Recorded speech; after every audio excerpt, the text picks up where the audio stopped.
Minsan pa, bigyan natin ng palakpak ang ating Diyos na buhay ngayong umaga. Dahil nagtagumpay tayo, maraming hindi nagtagumpay ngayong araw nito. Hindi natin alam kung bakit wala sila dito ngayong umaga. Pero ang Diyos natin ay kumikilos, gumagawa sa buhay ng kanyang mga anak.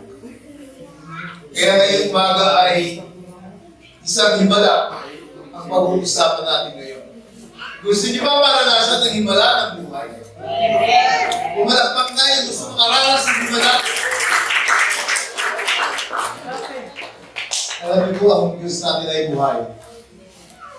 Hindi lamang naghihimala siya nung unang panahon. Hanggang ngayon po ay naghihimala ang Diyos natin. At nais ng Diyos natin ngayong umaga, hindi ka uuwi kung hindi mo mararanasan ang himala ng buhay. Dahil ang Diyos natin ay makapangyarihan. He is the same yesterday, today, and forever. Sabi ng Panginoon natin. Hindi siya nagbabago.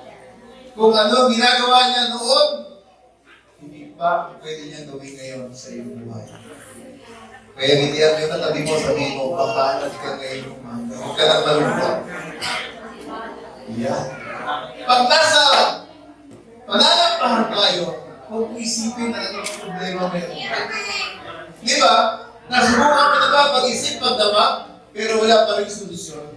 Pero buhay ka pa rin na ngayon. Di ba? It is God's mercy. Huwag kang maniwala doon na ikaw ang magsusolve ng problema mo. Magsusolve ng problema ng pamilya. Ito gusto kong matutunan natin ngayong umaga. It is God alone. It is only God alone that can solve whatever problem you have. Amen po ba? Amen. So, talapakan natin muli ang ating Panginoon ngayong umaga. Para po yung okay. So, muli ay ating pong babasahin ang talata ngayong umaga sa Aklat ng Juan, chapter 6, verse 1 to 14. Minsan pa tayo po ay tumayo. Tayo po muli ay babasa ng salita. Sabi po ng verse 1, sometime after this, Jesus crossed to the far shore of the Sea of Galilee, that is the Sea of Tiberias. Say it was in verse 2. And the great crowd followed him also to Jesus, they saw the sign he had performed by Jesus. And verse 3. Then Jesus went up on a mountainside and sat down with his disciples. Verse 4. The Jewish Passover was near. And verse 5. When Jesus looked up and saw a great crowd coming toward him, he said to Philip, where shall we buy bread for these people to eat? Verse 6.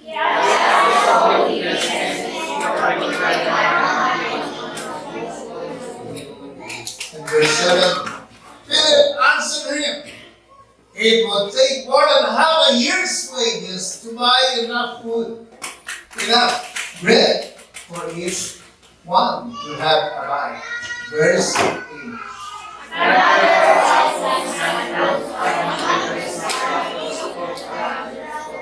And verse 9. There is a boy with 5 small barley of loaves and 2 small fish, but how far will they go among so many? And verse 10.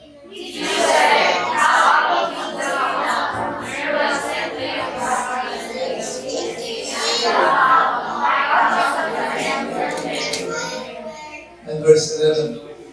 Jesus then took the loaves, gave thanks, and distributed to those who were seated as much as they wanted. He did the same with the fish. Verse 12.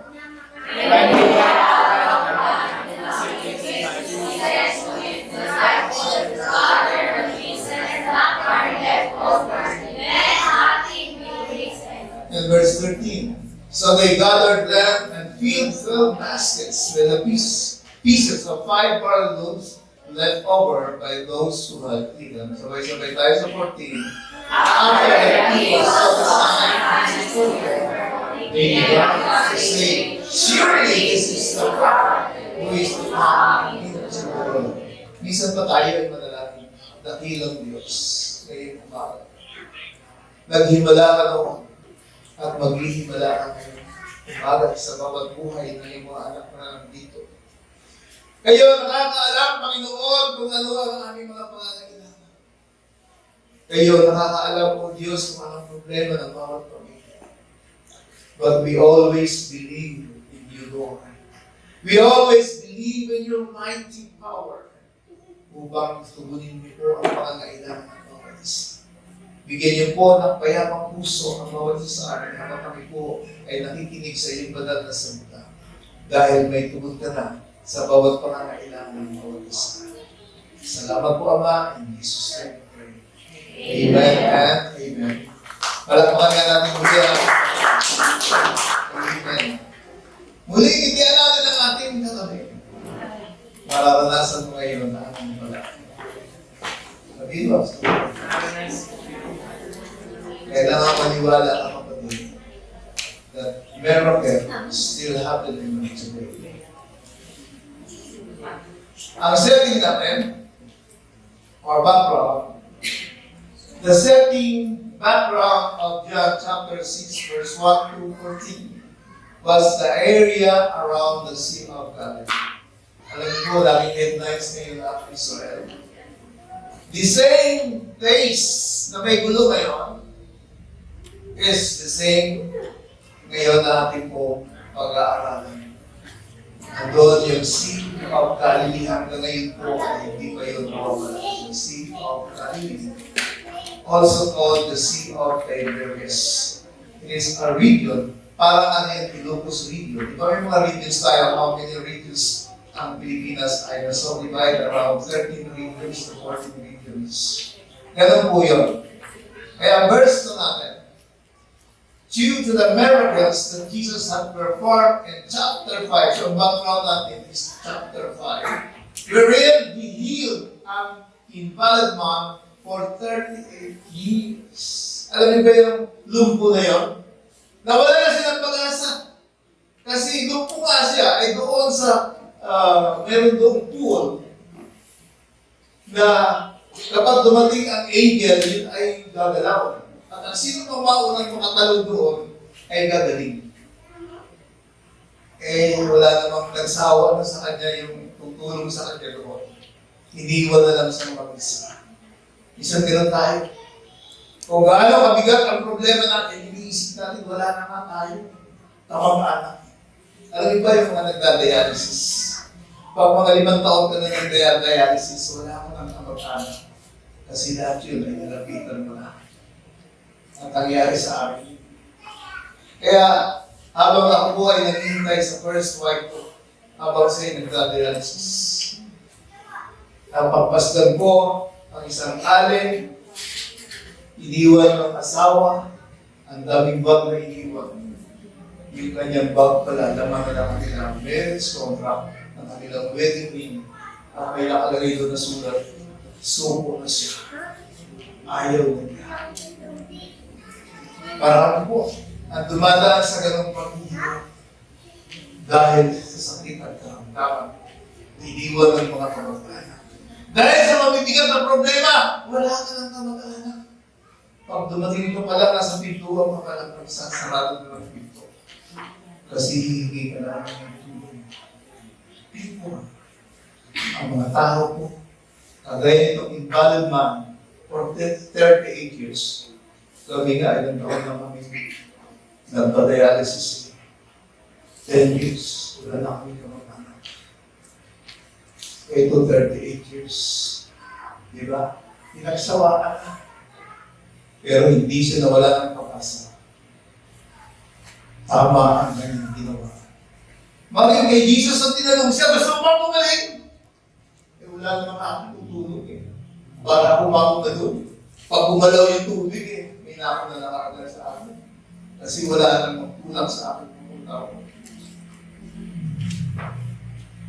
Ang Diyos natin, nagmamahal.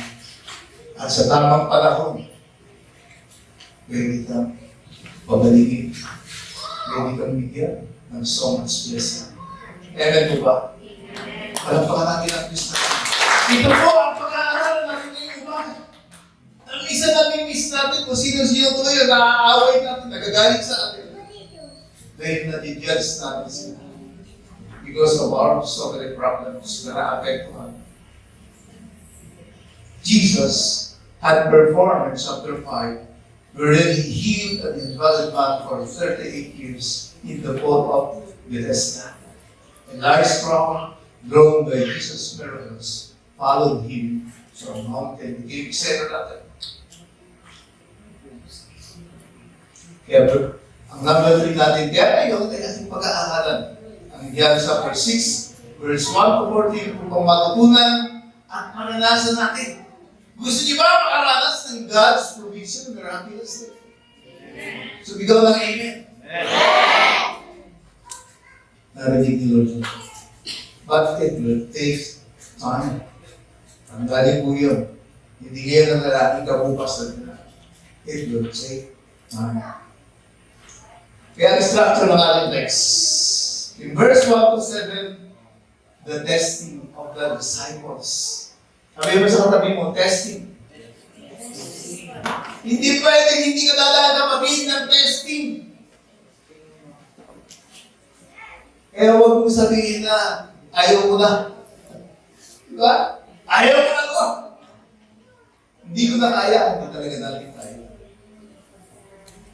When we are tested, kailangan dumating sa punto ng buhay natin na hindi mo kaya. Kasi nagmamagaling, tayo palagi nagmamalaki tayo sa Lord kapag kaya natin ang test sa life. Kaya na, mabuti ngayon ang ating prayer meeting dati, tatlo lang kami bisa. Nila,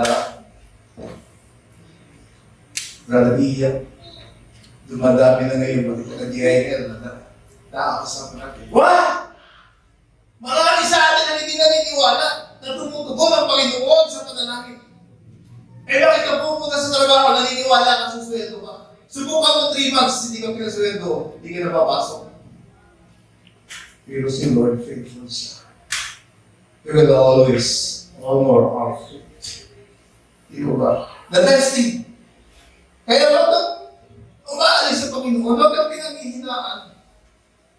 Dahil doon mo lang mararanasan ang buong provision ng Panginoon na hindi ang galing mo at lakas mo ang pinanggalingan. You will see how God will provide what you need. Pangalawa, the offer of solution to the problem. Palagi, pag binasa mo ang Bible, there are problems, but there is always a solution. Ang ating mga preaching na ulit. Sa gitna niya, pag 3 point yan, nandoon yung offer of the solution. Palaging may solution. Pangatlo, the people began to recognize who is the great provider. Ang alam natin, yung mga mayayaman lang natin na mag-anak ang great provider ng pera. Ay, hindi mo alam. Gagamitin lang yun ng Lord kung gagamitin mo. Kaya palagi tayo nakatingin sa great provider natin na kamag-anak. Kaya kawawa palagi yung manas ng Lord. Sabi ng atin ni Pastora, nagsabay-sabay ang mga request sa kanya. Mukhang na-scam ako. Lahat na lang. Malalaking pangangailangan kaya sabi ni Pastora ate. Nagkasabay-sabay ko lang kayo magkapatid. Yung akin ko, pwede hindi ko na ibigay. Yun na lang doon sa puso namin. Pansinin ba yun? Kaya sakit sa ulo ng mga nasa kapatid. Diba? Kasi ginawa natin silang great provider. God can provide everything na problema mo, ano. Sabi mo sa tabi mo, lahat pala yun, kaya mag-provide ng Lord. Diba? The people began to recognize who is the great provider. Kailangan matutunan mong i-recognize na it is the Lord. Kung may trabaho ka kapatid, sino na nagbigay niyan? Marami mo ng trabaho. Marami naghanap ng trabaho. But God is the great provider. Kaya, di ba salamat mo sa Diyos yan? Di ba? Bigyan mo ng bahagi niyan si Lord upang mag-ani ka. Di ba? Hindi ka magtalim, hindi ka mag-aalim, kapatid. Then, dapat na tayo sa ating point 1. Jesus allows problems in your life as a testing. Are we okay?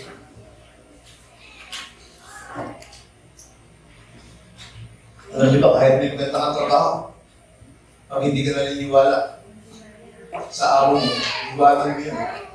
Diba? You will always be tested sa tamang pumunta. Kaya nga may 6 months sa trabaho, diba? Regular. You will always be tested. Bago ka nila gawin regular, bago ka nila pagkatiwala. That is why, kaya nga mga estudyante sa regular din, meron kami quarterly exams. Di ba? Meron mga unit exams to test kung talaga ang mga estudyante nila ay nag-aaral o pabulang-bulang-bulang. Para makita mo, kapatid, ang testing hindi para sa Panginoon, so that you will see how far have you been gone and believing with the Lord. Eh, yung nga lang mag-pray, siguro napakadaling mag-pray. Pero bakit ayaw natin? We don't believe in the Lord. We don't believe. Kasi kung naniniwala ka, di ba, kahit malayo yung mga anak mo, pupuntahan mo. Kahit masungit ka, magpipil ka pa rin kumato because you believe. Kahit alam mo, minsan, hindi ka rin bibigyan. Di ba?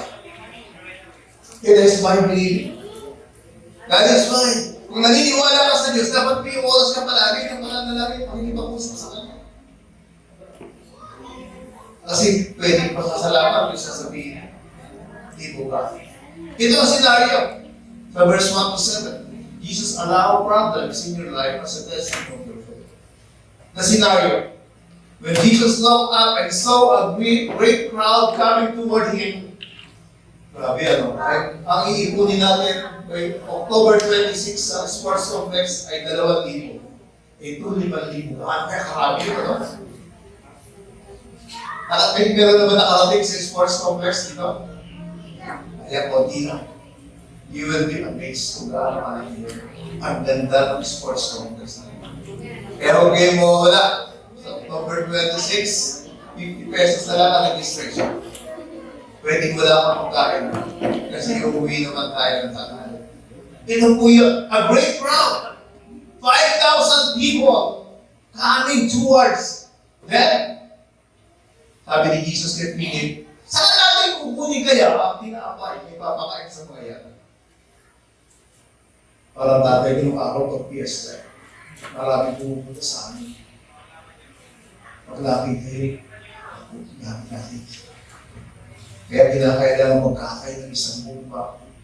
Where shall we buy bread for these people to eat? Sabihin, meron yun nga lang nung birthday ko ay ano eh. Ang inihanda ko sana ay para sa 100 people lang. Ang ginang pastoral, gawin na natin 120 kasi para meron din pumunta. Yung inibita mo, may kasama pa din doon. Alam mo naman sa Pilipinas, di ba? Pag nag-ibita ka, minsan may kasama pa yun. Di mo ba? May 140 plus lang yan, 145 yata yung dumating eh. Parang ang hirap ng pakainin. Hindi yan 5,000. Di mo ba?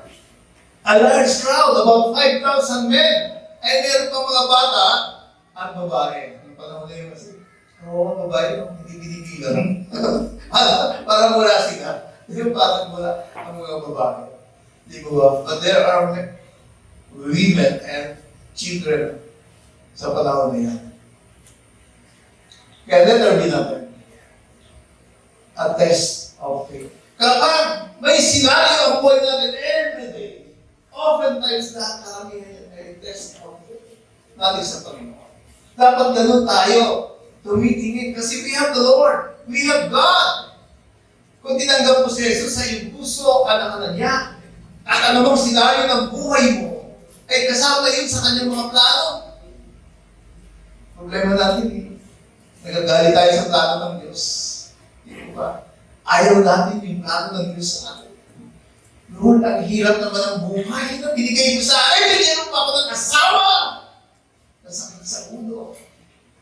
Tapos anak, napasaway. Buti pa Lord, kunin mo na buhay ko. Marami na lalaki na gano'n. We don't realize na ang Diyos natin hindi tayo iiwan. A test of faith, feel it answered. It would take more than half a year's wages to buy enough bread. 6 months na sweldo, hindi pa tayo magkasya kahit a bite, 1 bite. Diba? Isang kagatman lang. Diba?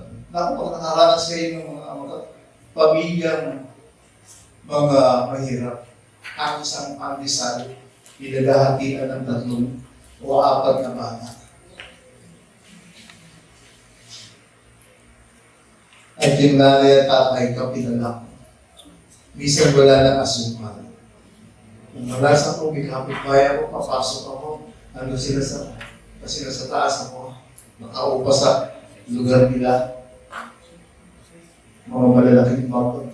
Tapos nakita ko yung isang lalagita, sinasahod yung bag sa trip. Uy, ikaw ako! Lalamig yan!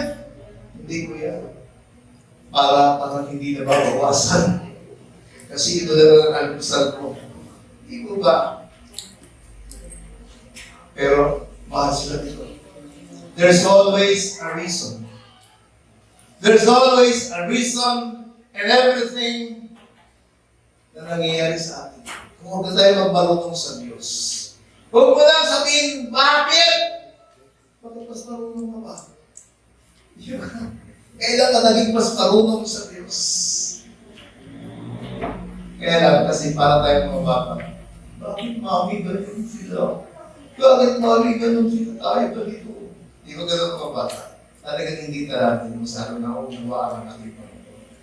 Kaya it is all test of faith. Believing.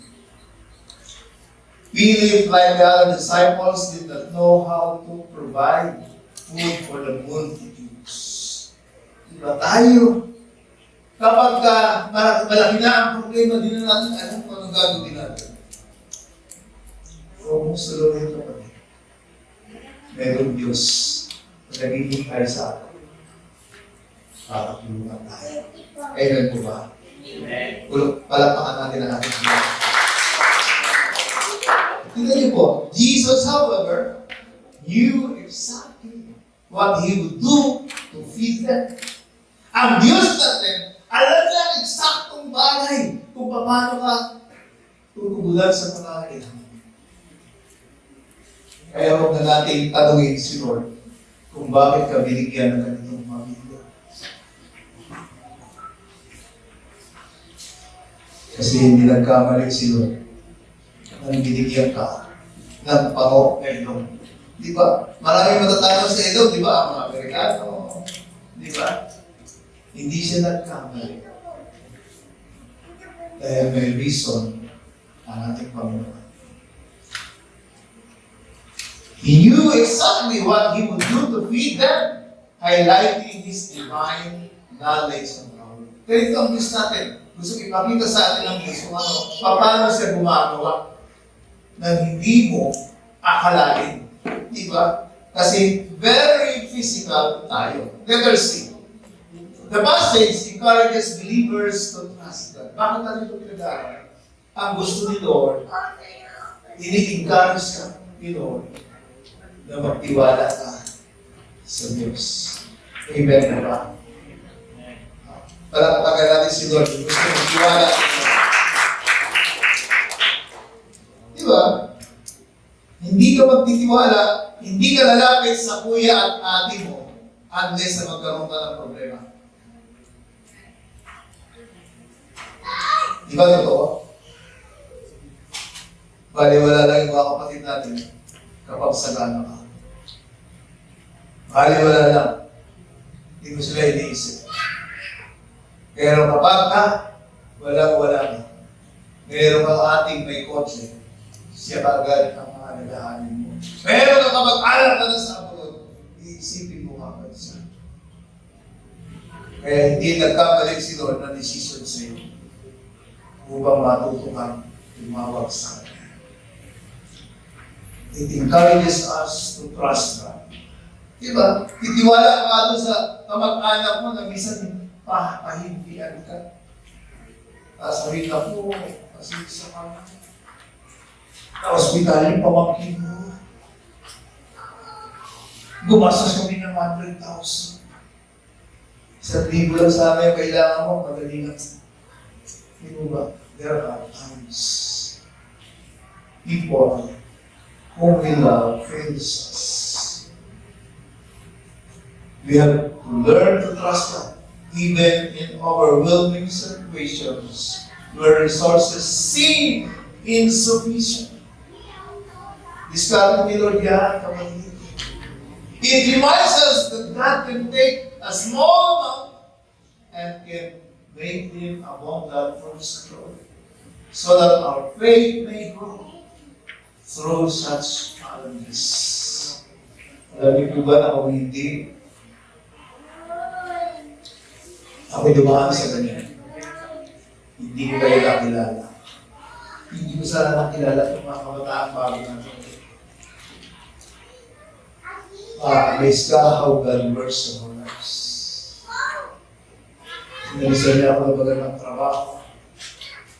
Kaya yung kalungkuhan sa gobyerno, kaya pahagi ako ng mga nagtatrabaho sa gobyerno. Kahit wala ako, kahit sa linggo ako, di pumasok. Nag-claim ako ng almusal, nagtaghalian, nagtahapunan.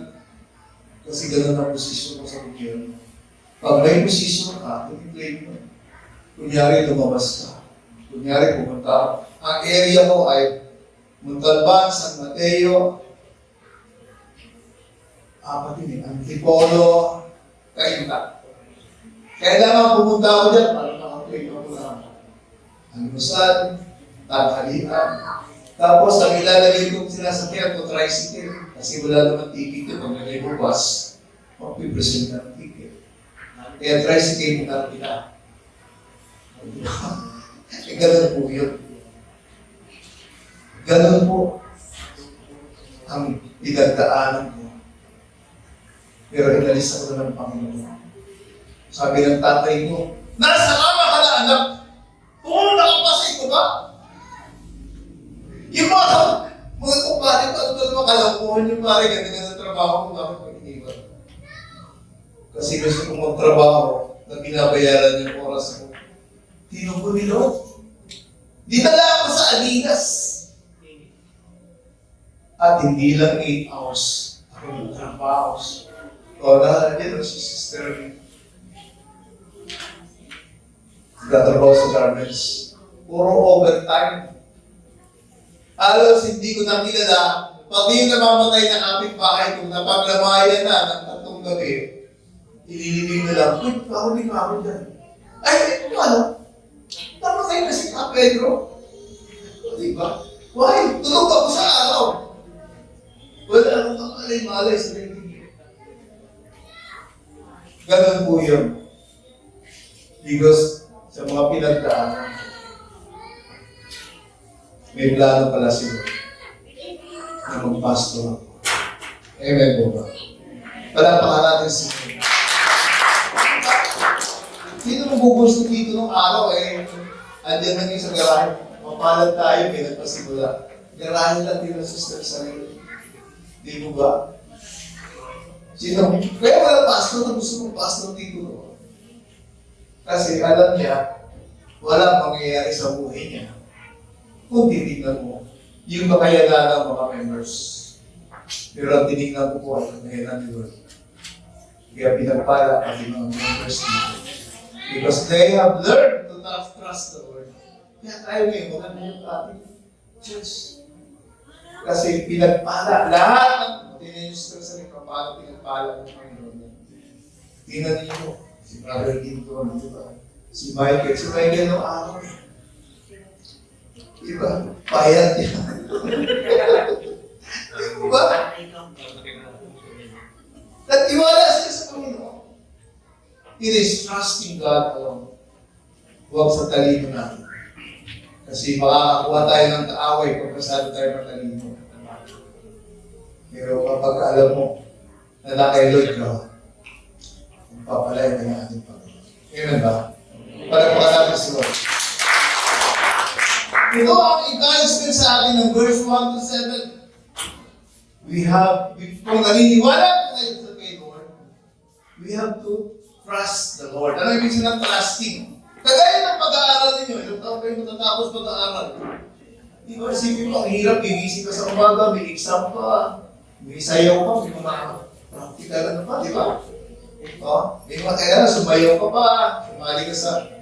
Ang dami pagdadaanan, kung hindi ka magtitiwala na education ay isang paraan para guminhawa ang buhay mo, hindi ka magtatapos ng pag-aaral.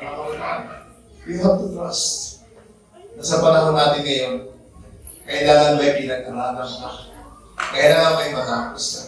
Unless you believe in that principle, pag-graduate mo pa lang ng grade 6, magtatrabaho ka na. Kasi sabi nila, pag ako mag-aaral, may trabaho na ako. See? Pero anong klaseng trabaho? Hindi mo ba? So we have to trust the Lord. Even in overwhelming situation, when resources seem insufficient. Kaya huwag kayong ma-discourage mga kabataan, mag-aral kayo kahit walang baon. Kami nung araw ng baon. Diba? Kung papaunan man ako ng nanay ko, nilagang kamote, o nilagang sa akin. Diba? Pero walang pera. Kaya nung may nagipagpalit sa baon ko, ang condition, ipakukopyahin ko sa pag-test. Binigyan ako ng sandwich na palabat ay keso. Buong buhay ko nung panahon ngayon, grade 1 ako, dito ako nakakatitig ng keso. Pumunta ko sa CR, kinain ko. Hindi ko gusto yung lasa, sabi ko, parang alisa. Kinain ko. Hindi ko ba? Kasi hindi ko alam yung lasa pala doon. Kinain ko keso. Hindi ko ba? Alam ko, kumain lang kasi saging at kamote. Kaya minsan binigyan kami ng isang kahapon ng the bumpers. Isang matanda raw. Mainit, bagong nilaga. Kasi hindi nila natin mabit. Ay, may pastora na sabon at oil. In-return na handa sa lang. Hanggang makdo, nagtitinginan sa akin yung tao doon. Kinakain ko sa makdo ay kamote. Kape. Kamote. Naalala mo yung panahon ko ng bata pa. Yun, here I am. You are reminding me kung saan ako nanggaling. Diba? Alam niyo ba na yung makdo? Pagka pumunta kami doon, so, yung mga bata, sarap na sarap kumain. Sa totoo lang kami ni Pastor na. Yung sinasabi sa akin mo nila Pastor Derry at Pastor, huwag na kuya tayo sa makdo at Jollibee. So, walang bigyan. Iba naman yun. Naalala ko yung kanilang, naramdaman ko po yun. Tapi kakain kami sa makdo, parang ayaw ko na lumakit. Kasi dinala na ako ni Lord sa mga kainan na iba ang lasa. Gusto niyo ba maranasan din? Na yung makdo sa inyo parang wala nang sarap. Hindi ka na excited na pumunta. Kaya tuwa-tuwa ako kung pinapagod ko yung excited na kumakain. Hindi ko lang alam kung anong iniisip nila habang kumakain ako ng mabuti. Pati mo ba? Parang panagaling si Lord. To remind us, to remind me, kung saan ako nanggaling. Kaya ako lumuluha every time. Naalala ko ang pinanggalingan. It reminds us that God can take a small amount. Kung pinapaunan ka lang ng 10 piso, anak, makuha ka na. Magtiwala ka. Darating ang panahon, hindi lang 10 ang pwedeng baon. Ang pwedeng mahawakan mo. God can bless the small amount na mayroon kayo. Kayong mga nanay. Maraming kumakapit ng ulo.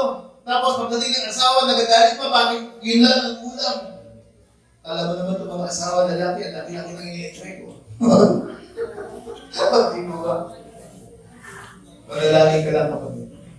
There is a God na kaya kang katiwalaan ng malaki kung napagkakatiwalaan ka sa maliit. Amen po ba? It is a test.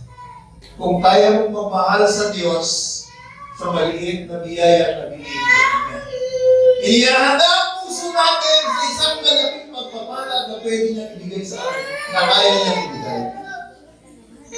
Yun po ang reminder sa atin ngayong kagabi.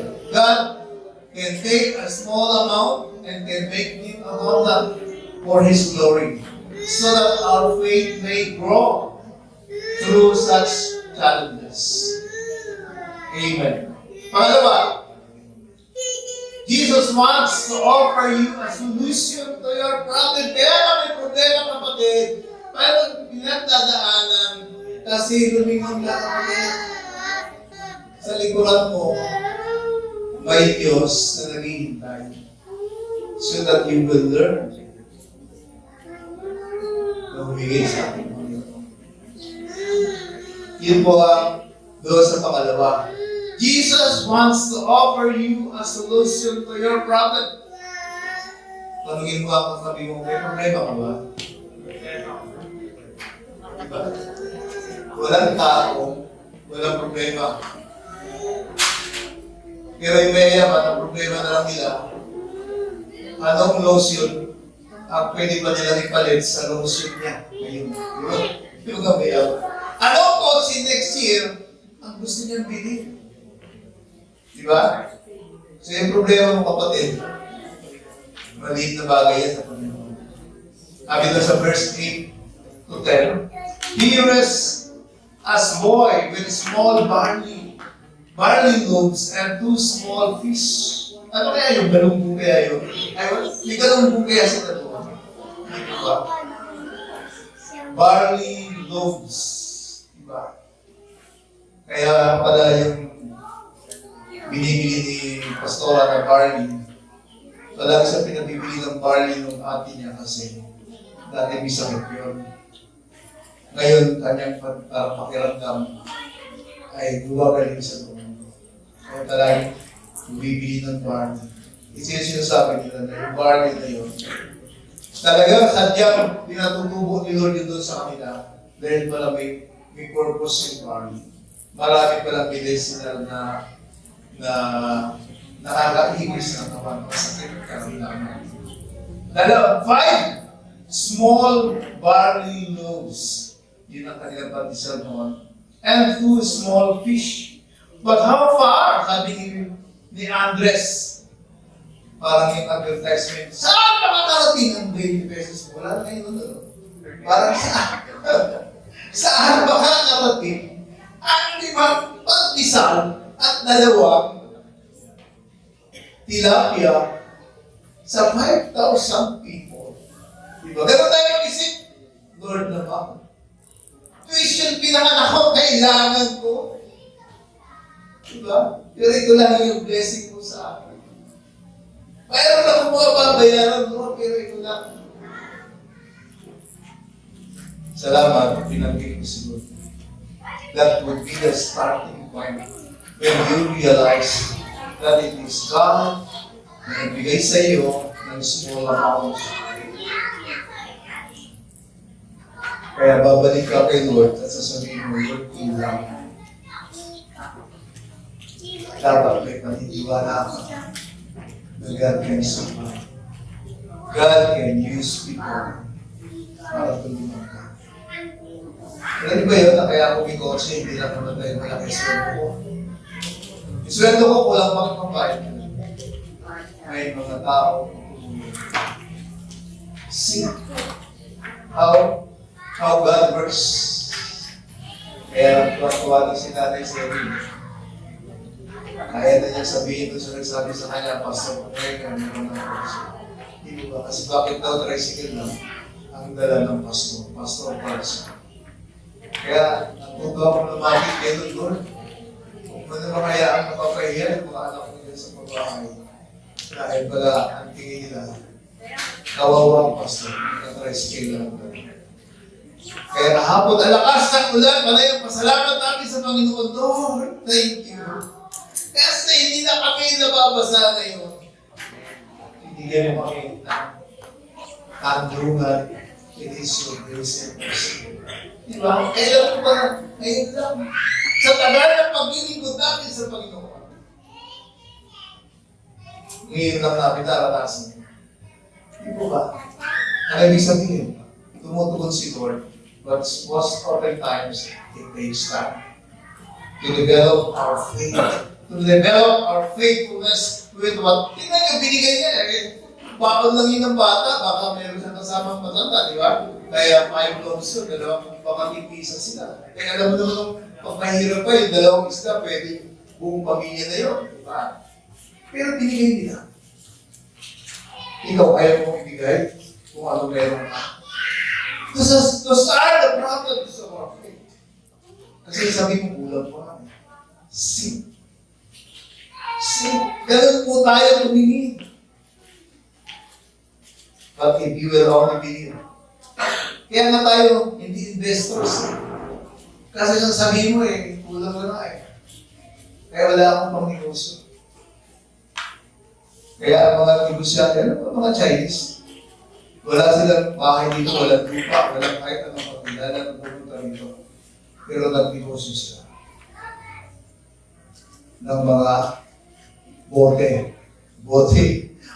garapa, bakal. Dahil yung mga unang negosyo. Kaya hindi mo kailangan ng malaking pera para pagkalain ka ng Panginoon. What you have today, pwedeng palaguin ng Panginoon if you will believe. Amen po ba?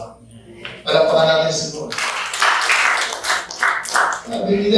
Sabi ni Andres, but how far will we go among so many? One of his disciples, si Andrew,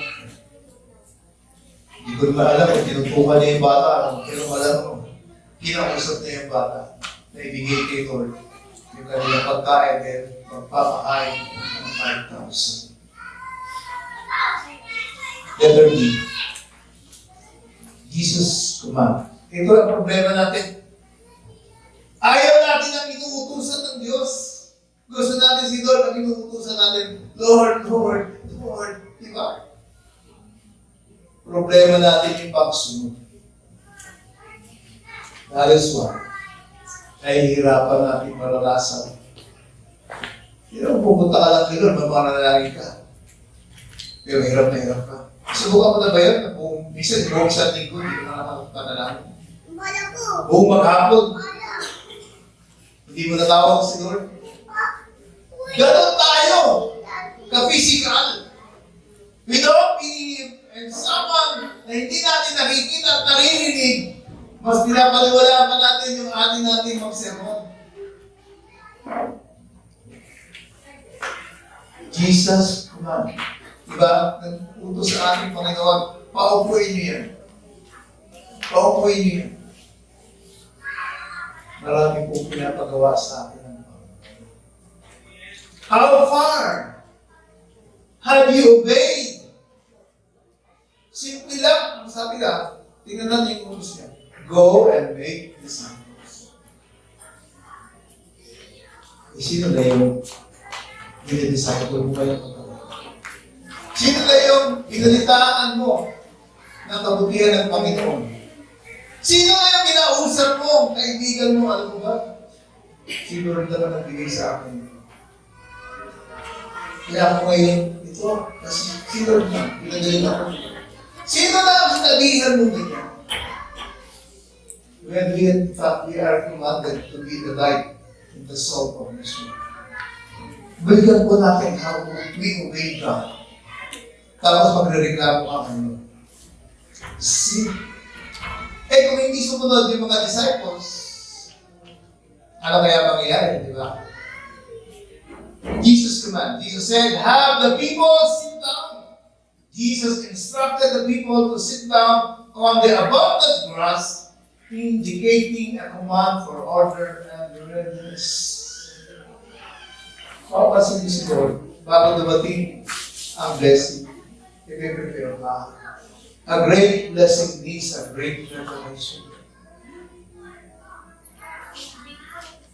Kaya pala, kailanman, lagi kami may driver's license ni Pastor ba?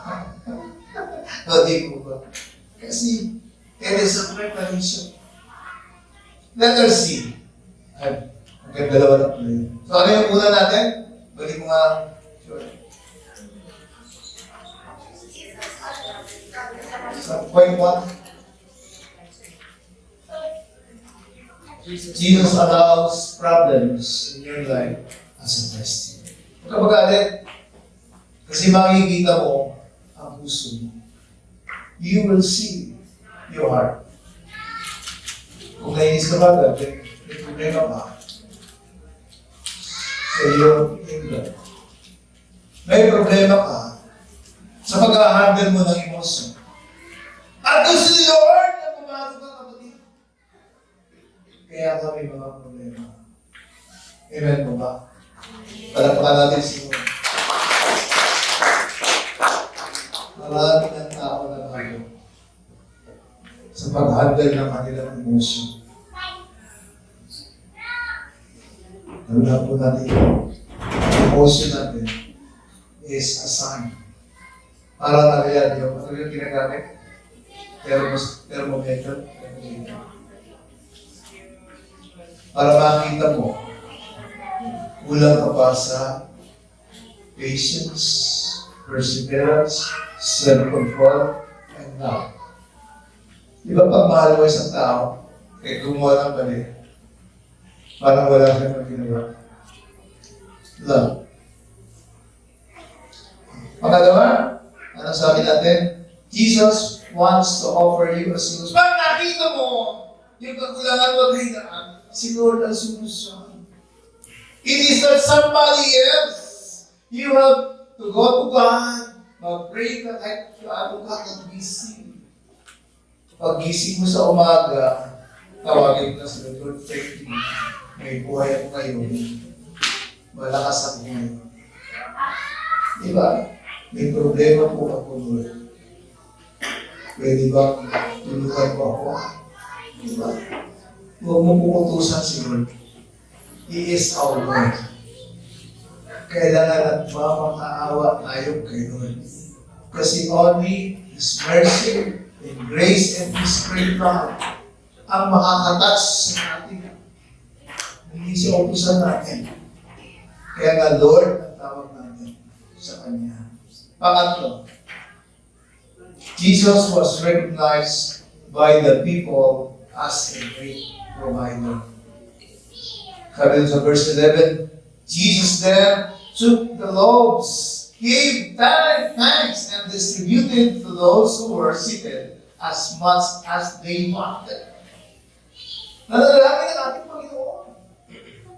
Kaya nga, di ba nagturo siya ng Ama namin? How we should pray? Give us this day our daily bread, and forgive us our trespasses, as we forgive those who trespass against us. Sino dito hanggang ngayon, ilang taon na yung kasalanan ng tao hanggang ngayon di mo mapatawad? Patawad ka na.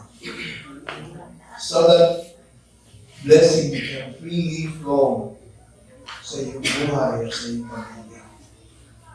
Kasi magiging para kang blockade sa mga ugat mo, papunta doon sa bahagi ng pamilya mo.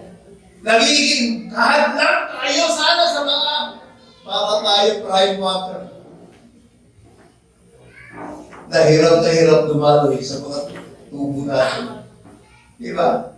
Kapag ganun tayo, remember, hindi tayo nagpapatawad, hindi tayo nananalangin sa ating Panginoon. Disobedient tayo sa Panginoon. It hinders the flow of God's presence, the flow of God's mercy. Alam mo na mercy na ang dapat sa atin. We are not even entitled to the blessings that you have now. It is only by the grace of God. Kasi kung tutuusin, dapat kunin na ni Lord ang buhay natin. Pero it is by grace that we are alive today. It is His great love. Kaya tayo nagpapatuloy sa buhay natin. Lalo na kaming mga na-stroke. It is a reminder for us, mga kapatid, tayo mga na-stroke, that God can take our lives in a moment. Kahit anong pagsisikap natin, God can take our life. Kaya dapat pinapasalamatan. Dapat sinasamantala natin ang pagkakataon na tayo in-extend to Lord ang buhay natin. I pray that malating ninyo yung edad ko sa LB. Gusto niyo ba yan? Kung malakpak, yung may gusto kong makarating.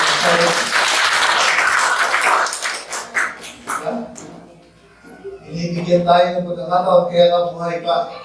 Inibigyan ka ng pagkakataon ni Lord to experience the great blessing that He has prepared for us in the future. Kailangan mo lang maniwala, kapatid. Ang paniniwala na nakikita sa araw-araw na buhay kay nasa ka. It is seen in your life. Kaya pag hindi nakalimot ka din, that is your faith. Mahirap faith mo, mga kapatid, kung panalangin lang nakakalimutan mo. Kasi hindi mo nakakalimutan kumain. Kasi alam mo, magugutom ka pag hindi ka kumain. Kaya kahit toyo lang, kakainin mo para lang mabusog ka.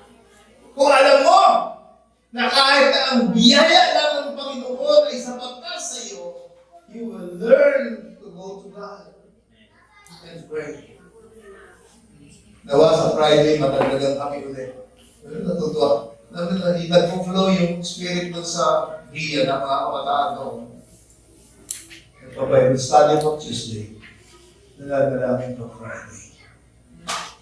Sabi mo, gusto kong tingnan kung gaano kalawak ang ipagpapala ni Lord kung gaano pinagpala dito. The same God pinagpala dito. God bless Bia. Amen po ba? Pero paalala siya. The small meal was miraculously multiplied to feed the 5,000 people. Isipin mo nga yun, kung paano binigay ni Lord yun. Maghapon siguro yun. 5,000. Paano niya binigay yun? Hindi ko ba? Tapos, may kukurot siya ng bibigay. Nagbabalik pa na, nanunumbalik ulit, para walang namabawas, marami. Hindi mo ba? Isipin mo lang yun, paano ginawa ng Panginoon. 5 pirasong tinapay, kahit sabihin mo pang, ano yan, yung tasty bread. Kasi gano'n ang mga loaves nila eh. Hindi ka kaya ng patisan natin dito. Kung bumili ka ng banana bread, gano'n ang mga loaves nila. Kaya yung tasty bread natin, loaves, tawag doon. So, gano'n. 5 gano'n. Tipin mo yun. Eh, wala naman, di ba, uso sa kanilang kutsilyo, hindi nakukurot lang ni Lord yun. Kaya, tapos wala yun, Lord, gusto niyo sa akin. Lalagyan na naman Lord, kasi nakalagay doon, as much as they wanted. Kagaya ko, hindi kasi ang isang kanin. Kaya palagi akong pumupunta sa mag-inasal. Kasi unlimited ang kanin, di ba? Eh, pero di siguro marahil gano'n. Hindi kasi sa kanya yun para mabusog siya yung isang as much as they wanted. Panay siguro ang request ng Lord. Next time, pahingi pa ulit. Sobra grabe. Jesus took the loaves and gave thanks. Pinapanalangin niyo ba ang blessing sa inyo? Pinapanalangin mo ba ang sweldo ng asawa mo kahit so that God can multiply the small amount na binibigay sa iyo. Subukan ninyo. Ano tinatanggap mo ngayon? Small amount. Palaging ni-offer kayo, Lord, I offer this to you. I believe, Lord, that darating ang panahon, hindi small na amount nito ang tatanggapin ko. I challenge you today. And one day, pumunta ka dito, kung paano tinugon ng Panginoon, yung small amount na natin hinahanap. Amen po ba? Walang pangalit sa ito. Kasi ang sino man tapat sa Kanya, lapit sa Panginoon. Ang sino man naisugunod sa Panginoon, kapag may hindi siya, God will grant ang kanyang request. Letter B. 12 baskets of leftover. Sabi ng verse 12, sabi ni Jesus, gather the pieces that are left over. Let nothing be wasted. Naalala ko yung lola ko. Maliit pa ako, naalala ko pa sinasabi niya ako, huwag mong sayangin yung kanin. Grasya ng Diyos. Hindi ko maintindihan yung grasya. Grasya ng Diyos yan. Ganun ba talaga si Lord? Ayaw nila na may nawi-waste. Kaya pinapagalitan ako ni Pastora. Ano ba yung Pastora natin? Kung magpabahog sa akin yun, parang 2 tao ang kakain. Sabi ko, alam mo ba lang, yung luha ko, hindi dahil naiiyak ako sa baba kung ulam o hindi masarap. Naiiyak ako kung paano ko ubusin kasi sabi, ay, pag nagdala ako ng tira, ano ko ba naman, sayang yan.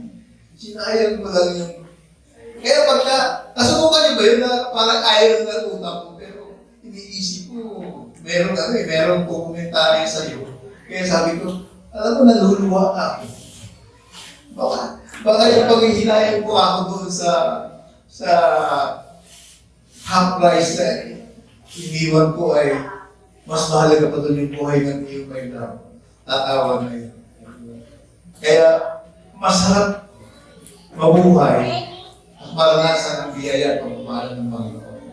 Sabi ni Lord, gather the leftover, eh huwag kayo mong nagsasayang. Kasi ganito pala si Lord, ayaw niya nasasayang yung mga pagpapala niya. After the crowd had eaten their fill, Jesus tells the disciples to collect the leftover pieces so that nothing was wasted. Kaya huwag tayo nag-waste ng mga biyaya at pagpapala niya. Lalo na pagkain. So they gathered them and filled 12 baskets. Grabe, ano? 12 baskets with the pieces of 5 barley loaves left over by those who had eaten. Grabe, ano? Gaano karami talaga. Binibigay ni Lord yung tinapay, nag-multiply pala. Letter C. The miracle demonstrated Jesus' divine nature as He has the power to provide abundantly. Sabi mo sa tabi mo, abundantly. Alam niyo ba na maging kagaya tayo ng magsasaka? Eh, di ba may tumata na bagyo? There are times na binabagyo yung palay nila ay kung kailan sumasapaw na, kung kailan may pumila, di ba? Pero they never stop planting rice. Di ba? Dapat ganun lang attitude natin kay Lord. Pag tayo magsasaka, hindi pa pinupang Lord. Ang hirap mo pa rin. Never stop planting seed. Ay, seed, the Word of God. Never stop hearing the Word. Never stop longing for God's mercy and grace. Kagaya ng mga magsasaka. Kaya na maraming mga sakahan natin hanggang ngayon, mga lolo ng lolo pa rin. Pero nagyan, they never stop planting rice. Because they believe in the land. Naniniwala sila doon sa farm na iniwan sa kanila. They have faith that one day, magbibigay sa kanila yun ng so much na ani. Kapag ganun tayo kayo. So panahon namin ngayon, hindi lang. But I believe you love me, Lord. I believe in your words, Lord. Na gusto mo akong hamuin dito. At may pruweba po tayo dito. We are not preaching things na hindi nangyayari dito. Kaya kung kayo nawawala ng oras sa Bible study. Kung kayo nawawala ng oras sa pananalangin, para kayo po ay mag-ani ng bunga ng mga tinanim ninyo. Amen po ba? Amen! Palapakan natin sa Lord. Kasi ang milagro, yung sweldo mo dumarating, hindi milagro yun.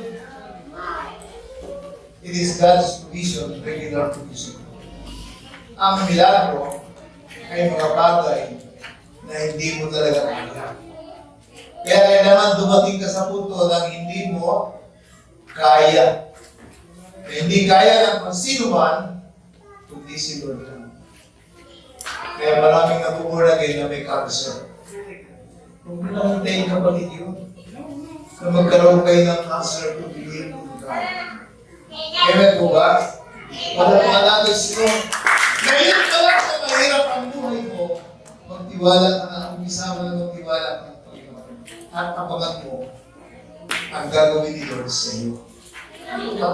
Kasi He will demonstrate divine nature niya as He has the power to provide abundantly, even from the meager supply.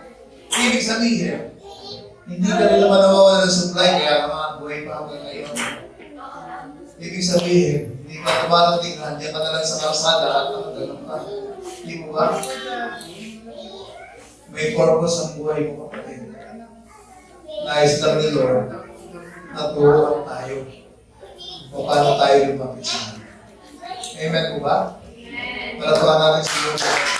Kailangan tayo tumayo. And application and conclusion.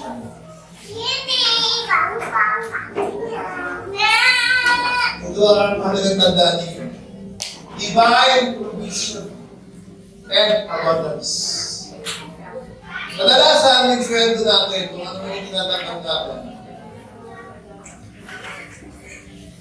hindi lang gusto bigay lang sa iyo. Gusto ni Lord maranasan mo yung hindi galing sa regular na lakas mo ng talino mo. Gusto ni Lord na maranasan natin yung divine intervention na sa atin. Kaya pag dumating ang tagpo ngayon, magpasalamat ka kay Lord. Lord, thank you! Alam ko may purpose ikaw kung bakit dumadaan kami sa ganito. Upang makita mo kung paano ka magbigilagro sa buhay natin, Panginoon. So that I will sing and experience your great love for us. Divine provision and abundance. Yun po ang pangako ng Panginoon, abundance. Hindi yung maliit na bagay. Gusto lang ni Lord na magpuna natin, pasalamatan ng maliit na bagay na mayroon tayo. Ibigay natin, kahit na hirap tayo sa time, ibigay natin kay Lord ang time. Kasi hindi ni Lord ang treasure mo.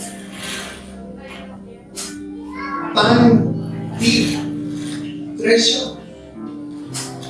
Hingin sa iyo ni Lord na. Kung hindi ka naniniwala, hindi ka doon. The miracle of the feeding shows that Jesus provides for His people, often in ways that far exceed human expectation or resources. Gusto ni Lord, maranasan mo yung, wow, Lord! Ito lang ang hingin ko, Lord, pero ito yung binigay mo, Panginoon. Amazing ka. Gusto ni Lord na ma-amaze ka. Gusto niyo pang maranasan niyo? Be faithful with your time, with your treasure. Trust over worry. Meron mga nagsasabi na kung pwede magdabagsak, hindi nakatulog dahil sa iniisip niyang problema. Pag ikaw ba hindi natulog sa problema mo, natubunan? Lord, mag-trust ka sa Panginoon. Matulog ka ng mahimbing. Kaya ako inabot ng 70 years. Kahit sa panahon ng aming kaibigan, natutulog ako, nagtitiwala ako sa Panginoon. Kaya ako nasa inyong harapan. Nasubukan namin ang kahit Pasko at bagong taon. Wala kaming maihanda maliban doon sa binigay ng aming kapitbahay. Nasubukan namin ang nabuhay sa tulong ng ibang tao. But we keep on trusting God. Kaya ako kayo nag-aaral sa inyo. Trust over worry. The story emphasizes that we, the people of God, mga anak tayo ng Diyos, kung pinanggap po si Jesus bilang Panginoon, ang sabi ng Bible, yun ang may karapatan ka na maging anak ng Diyos. And you are the people of God. The story emphasizes that we, the people of God, should trust on God's provisions rather than worrying about circumstances. Meron ka mga worry, itaas mo kayo niya kay Lord. So na, magiging masaya ka. Every time na makaalala mo kung paano nag-provide si Lord sa iyong mga worries, napakasaya kapatid na maranasan pag tumugon ng Panginoon. Gusto kong iparanas sa inyo ni Lord. Gusto kong maranasan ninyo yung naranasan ko. How joyful na magkaroon ka ng tungkol na dinidesire mo sa Panginoon. Gawin na natin si Lord at namnamin niyo po yung mensahe. The divine protection and abundance. Trust over worry. Habang inaabit natin po, ano ba ang worry mo? What are your problems?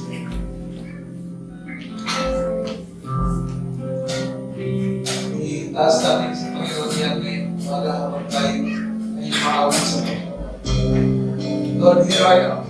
Ito po, Panginoon, ang financial needs ko, Panginoon. Yes, Lord. Lord, narito po ang iyong mga anak ngayon. Next namin, may pagkatiwala sa iyo, Panginoon, ang aming mga pasanin at dayan.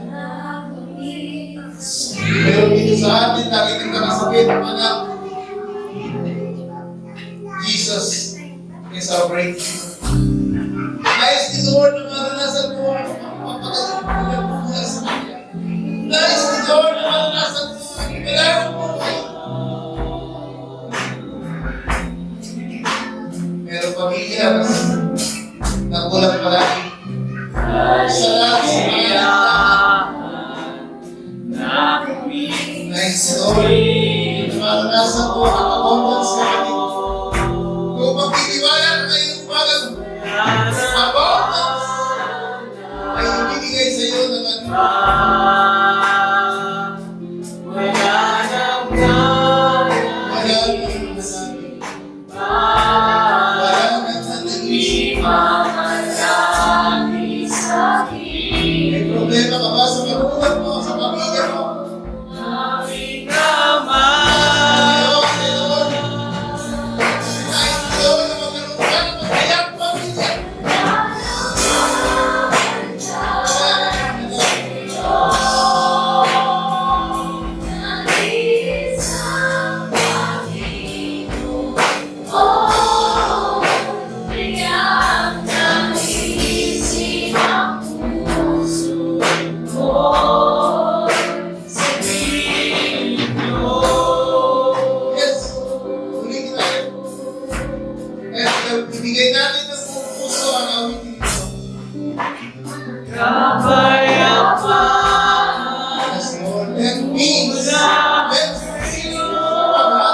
po ang prinsipe ng kapayapaan.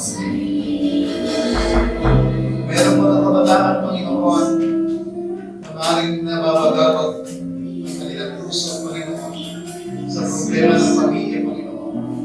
Even the fathers and mothers na nandito, Panginoon, nababagabag ang puso nila sa mga problema ang kanilang pinagdadaan. Lord, tinataas namin sa inyo. Ang bawat isa, Panginoon, na may bagabag na kalooban, Panginoon. A warrior heart, Lord. Turuan mo kami magtiwala sa iyo, Panginoon. Dahil nais mong tutulungan sa mga kailangan ng iyong mga anak, Panginoon. Lord, meron kami mga nanay na palaging nag-aalaga ng kanilang may sakit na anak.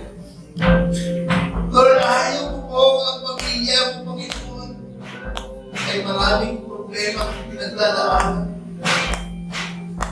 Alisin niyo po ang bagabag sa puso ng bawat isa sa akin. Dahil kayo ang dakilang magdadaan, Panginoon.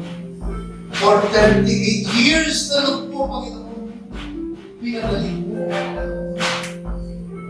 Kaya ngayong umaga, Lord, we declare healing sa aming pamilya mga kasama. Walang imposible sa iyo. Kung paano ang magaling ng isang minuto, Panginoon. Kung paano ang bumuhay ng patay, Panginoon. Ang mga isang mga naming pamilya, mga kapatid sa Panginoon. You are Lord, our great healer. Lord, salamat, Panginoon, sa iyong mensahe that we have to trust you. Lord, maraming financially unstable ng mga anak mo, Panginoon. Lord, alam namin, Lord, ito'y pansamantala. Bigyan mo kami ng katatagan, Panginoon, na magtiwala sa iyo. Sa mga nararanasan financial needs ng iyong pamilya, Panginoon. Dahil nais mo kami makaranas ng abundance, Panginoon. Upang matuto kami maging faithful sa maliliit na bagay, Panginoon. Pagkatiwala namin dito sa iyo, Panginoon. So that when abundance comes, Lord, ay natuto na kami sa amin. Paghahandle ng aming finances. Pagpalain mo, Panginoon, at pamalisang narito ngayon, Panginoon, na binuksan ang puso, Panginoon, sa iyo. Na nagtitiwala na, Panginoon, sa iyo, Panginoon. Na nadagdagan ang kanilang pagtitiwala at kanilang palataya ngayong umaga, Panginoon. Pagpalain niyo po ang mga anak po, Panginoon, na binuksan ang puso. Nagsimulang pagtiwala sa iyo ngayong umaga. Kaya salamat naman na may Diyos kaming makabago. May Diyos kaming nagmamahal. May Diyos kaming great provider. Salamat po. In Jesus' name we pray. Amen.